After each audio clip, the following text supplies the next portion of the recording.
বন্ধুরা, মিনু ছোট রান্নাঘরে সকলকে জানাই স্বাগত। আজ দুটো দারুণ স্বাদের রেসিপি নিয়ে চলে এসেছি। আজ বানাবো এই যে লাল শাক, বাজার থেকে টাটকা টাটকা লাল শাক নিয়ে এসেছে। লাল শাকটা ভাজা করব পেঁয়াজ দিয়ে।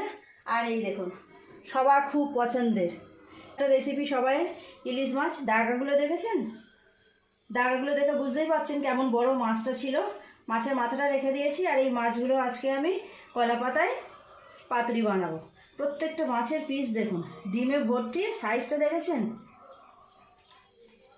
দারুণ লাগে এরকম ডিমওয়ালা ইলিশ মাছ খেতে। তো আজকে আমি ইলিশ মাছটা পাতুরি করব। ইলিশ মাছগুলোর মধ্যে নুন আর হলুদ মিশিয়ে দেবো আগে। নুন আর হলুদটা আগে মাছের গায়ে সুন্দর করে মিশিয়ে নেব। দিয়ে দেবো নুন আর হলুদ গুঁড়ো।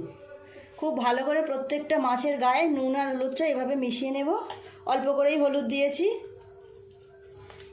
প্রত্যেকটা মাছের গায়ে আমি খুব সুন্দর করে নুন আর হলুদটা মিশিয়ে নিয়েছি। ইলিশ মাছের পাতুরির জন্য মশলাটা আগে করে নেব। পাতুরি বানাবো তার জন্য কি কি নিয়েছি দেখাবো। দু রকম সর্ষে নিয়েছি, সাদা সর্ষে আর কালো সর্ষে একসাথে মিশিয়ে নিয়েছি এখানে 4টে টাটকা টাটকা গাছের কাঁচা লঙ্কা। 2টো লঙ্কা পাকা নিয়েছি আর 2টো লঙ্কা কাঁচা নিয়েছি। আর নিয়েছি 1 চামচ পোস্ত।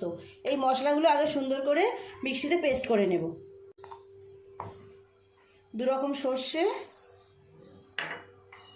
4টে লঙ্কা আর 1 চামচ পোস্ত। অল্প একটু জল দিয়ে সুন্দর করে একটা পেস্ট বানিয়ে নেব। সর্ষে, কাঁচা লঙ্কা, পোস্ত সুন্দর করে পেস্ট করে নিয়েছি। দিয়ে দেবো এই মাছের ওপর। আমি থালার মধ্যেই মশলাটা মেশাবো।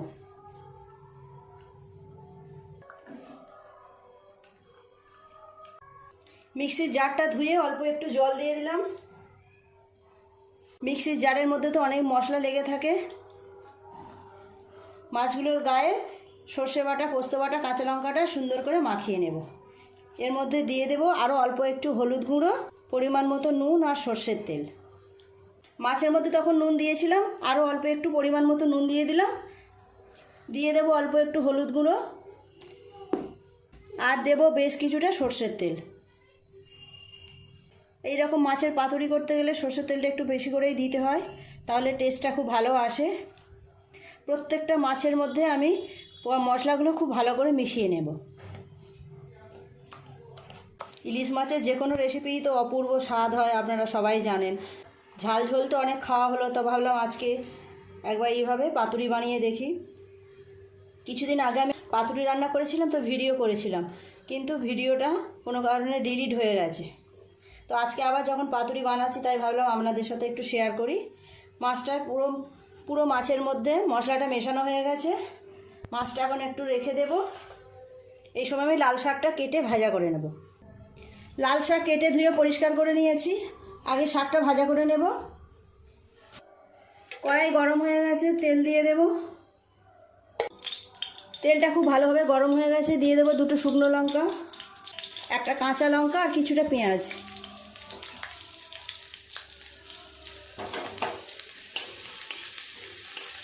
পুজো তো এসেই গেল, বাড়ির সামনে আজকে আমাদের ঠাকুরের উদ্বোধন হবে। মাইক বাজছে, মনে মনে যেন একটা কি আনন্দ এসে যায় বলুন, যে পুজো এসেই গেল। না, দেখতে দেখতে 4টে দিন কেটেও যাবে। এবছর তো আবার পুজোর একটা দিন কম। পেঁয়াজটা একটু ভাজা ভাজা করে নিয়ে শাকটা দিয়ে দেবে।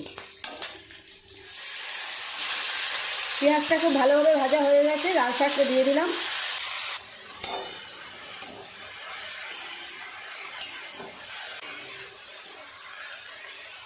দিয়ে দেব নুন,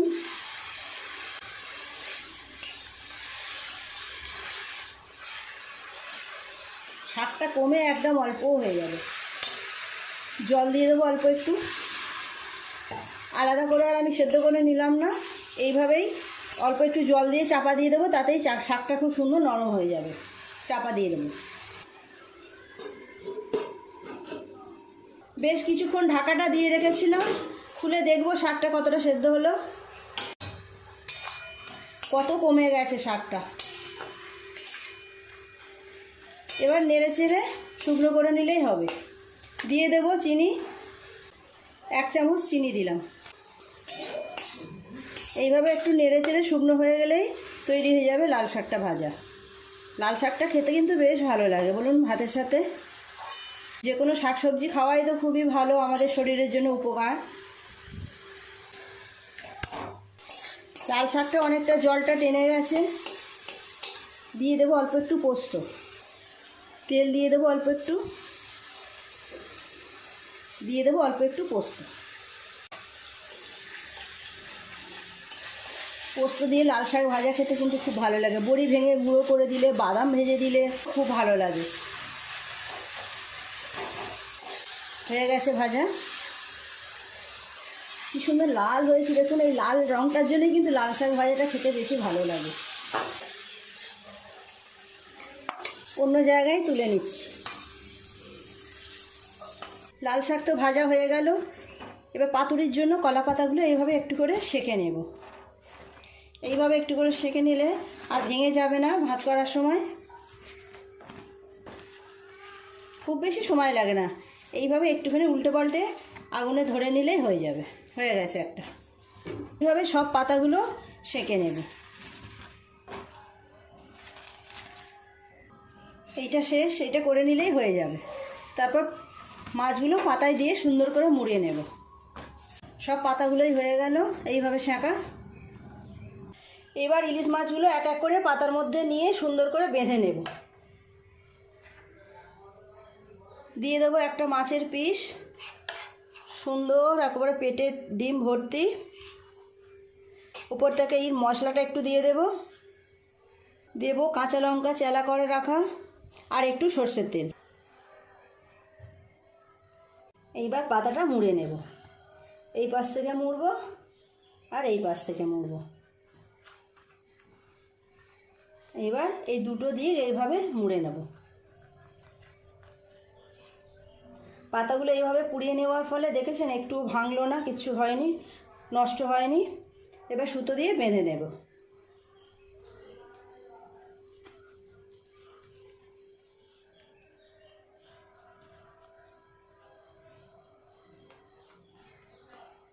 মাছের পিসগুলো অনেক বড় বড়, কলা পাতাগুলো একটু বড় বড় করেই কেটেছি।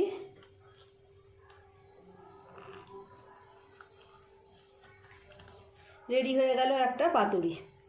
এইভাবে সবগুলো করে নেব। আরও একটা নিয়ে নেব পাতা, দিয়ে দেব মাছের পিস, দিয়ে দেবো ওপর থেকে একটু মশলা, আর দেব কাঁচা লঙ্কা আর সর্ষের তেল। প্রথমে দুটো পাশ মুড়ে নেব।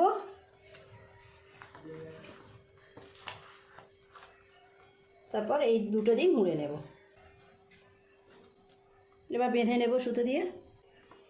এটাও হয়ে গেল বাঁধা। এই একইভাবে সবগুলো আমি পাতুরি আগে বেঁধে নেব। এটাই শেষ, এটা বেঁধে নিলে হয়ে যাবে। এবার পাতুরিগুলো ভেজে নেব।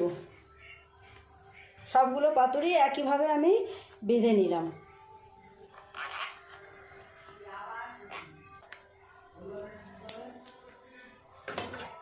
এই দেখুন সবগুলো তৈরি করা হয়ে গেছে। এবার গ্যাসে প্যান বসিয়ে এগুলো ভেজে নেব। প্যান বসিয়ে দিলাম। এই প্যানে করে আমি পাতুরিগুলো ভেজে নেব। দিয়ে দেব তেল। প্যান গরম হয়ে গেছে। তেলটা গরম হলে পাতুরিগুলোকে দিয়ে দেব। এক এক করে পাতুরিগুলো এইভাবে বসিয়ে দেব। সবগুলো তো একসাথে করা যাবে না, দুবারে করতে হবে। ঢাকা দিয়ে দেব। এইভাবে ঢাকা দিয়ে 5-7 মিনিট রাখবো, তারপর আবার উল্টিয়ে দেব। মিনিট 5 এইভাবে চাপা দিয়ে ভেজে নিলাম। এবার উল্টিয়ে দেব ঢাকাটা খুলে। অপর পিঠটাও এইভাবে ভেজে নেব।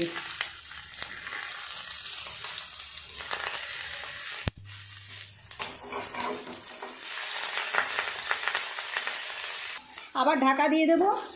অপর পিঠটা ভালোভাবে ভাজা হওয়া পর্যন্ত এরকম রাখবো ঢাকা দিয়ে। মিনিট 7 এইভাবে আবার উল্টে দিয়ে চাপা দিয়ে ভেজে নিলাম। কেমন ভাজা হয়েছে দেখুন। কলার পাতাগুলো এই যে পোড়া পোড়া হয়েছে, পুরোপুরি ভাজা হয়ে গেছে। তুলে নেবো এগুলো। মাছগুলো যখন খাওয়া হবে, এই যে কলা পাতার একটা সুন্দর পোড়া গন্ধ, এটাও মাছের সাথেই থেকে যাবে, খুব ভালো লাগবে। এগুলো তুলে নেব।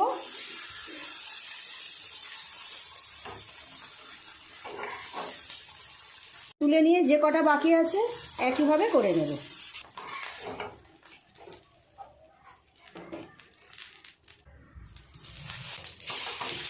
বাকিগুলো একইভাবে ভেজে নেব। উপর থেকে একটা ঢাকা দিয়ে দেবো। এইভাবে 5 মিনিট থাক। বন্ধুরা, আরও 7 মিনিট আমি এইভাবে চাপা দিয়ে রেখে দিয়েছিলাম অপর পিঠটা ভাজা করে নেওয়ার জন্য। হয়ে গেছে, আপনাদের খুলে দেখাবো। আমি কিন্তু গ্যাস সব সময় কমিয়েই রেখেছি।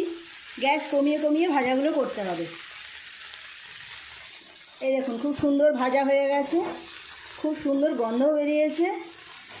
সবসময় গ্যাস কমিয়ে রেখে ভাজাগুলো করতে হবে। গ্যাস জোরে থাকলে পাতাগুলো ওপর থেকে পুড়ে কালো হয়ে যাবে, ভিতরটা ভালো ভাজা হবে না, খেতেও ভালো লাগবে না। দেখছেন পাতাগুলো কি সুন্দর পোড়া পোড়া হয়েছে। পাতুরিগুলো যখন খাওয়া হবে সুন্দর গন্ধ বেরোবে এই কলা পাতা পোড়ার। তুলে নেবে, এগুলো হয়ে গেছে। গ্যাসটা অফ করে দিই। একটু ঠান্ডা হলে আপনাদের খুলে দেখাবো কেমন দেখতে হলো। বন্ধুরা দেখুন, তৈরি হয়ে গেল আজকে আমার অসাধারণ স্বাদের ইলিশ মাছের পাতুরি।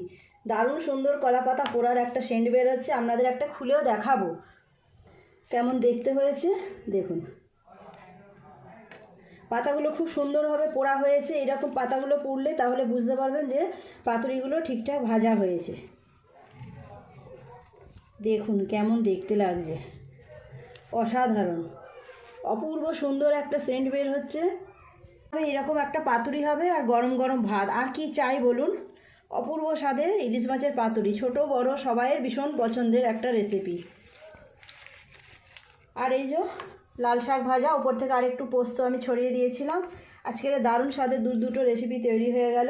বন্ধুরা, কেমন হয়েছে আজকের রেসিপি দুটো কমেন্ট করে জানাবেন। ইলিশ মাছের পাতুরিটা বিশেষ করে কেমন হয়েছে কমেন্ট করে জানাবেন। আপনারা এইভাবে বাড়িতে বানাবেন। বলতে পারেন এটা পুজো উপলক্ষেই করা, পুজো তো শুরুই হয়ে গেল প্রায়।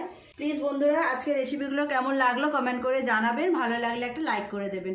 আমার চ্যানেলটি সাবস্ক্রাইব করে পাশে বেল ঘন্টিটা অবশ্যই ক্লিক করবেন। তাহলে যখনই আমি এইরকম সুন্দর সুন্দর নতুন নতুন রেসিপি আপলোড করব, তার সাথে সাথে সবার আগে আপনার নোটিফিকেশনে পৌঁছে যাবে। সবাই খুব ভালো থাকবেন। দেখা হচ্ছে পরের দিন নতুন কোনো ভিডিওর সাথে। নমস্কার।